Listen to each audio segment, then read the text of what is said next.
Fontaine Lincoln, Grand Rapids.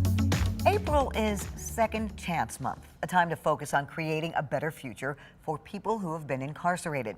For one Grand Rapids organization, healing starts with hearing.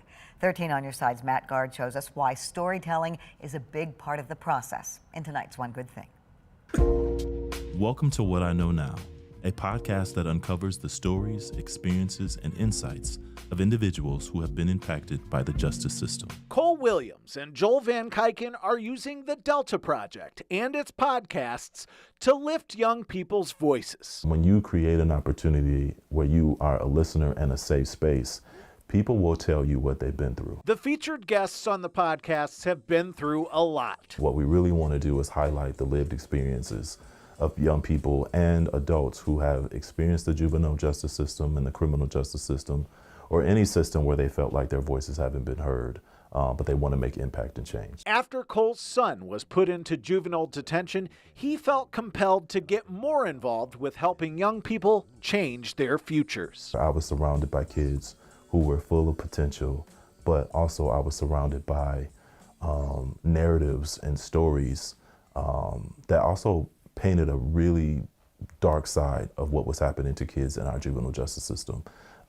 And these narratives weren't true to the kids that I was working alongside. Cole taught classes at juvenile detention where he met Bilal Al-Raed, a young man who had never experienced the type of representation that Cole offered. I ain't never been around like no black man that had like presented himself like how he did. Like I ain't never had no black teacher, you know what I'm saying? Like I ain't never had no black man articulate themselves how he did. Bilal first entered the system when he was 13, and he spent much of his teenage years incarcerated, missing out on a lot of the experiences that most teenagers enjoy.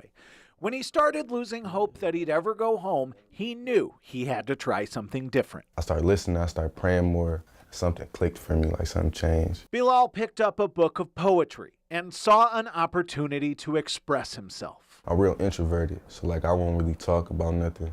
And I found over the years, like I never really talked about my feelings either. And especially while I was locked up, it was just easier for me to write my feelings down. It's a time where I could just, instead of speaking it, I can just write it down, put it down on paper, and just like, it's like pouring something out. You want to know me, the abandoned child. You want to know how I walk with my trauma so proudly. Today, Bilal is a free man and a college student.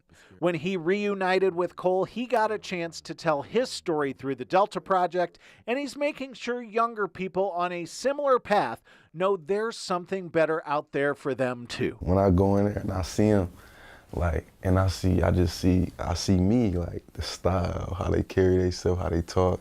You know, I just see me. I'm just trying to spark change. Bilal wants to be for someone else what Cole has been for him. For us, the hope is that any young person that enters into our space will have an opportunity to have a pathway through being able to tell their story.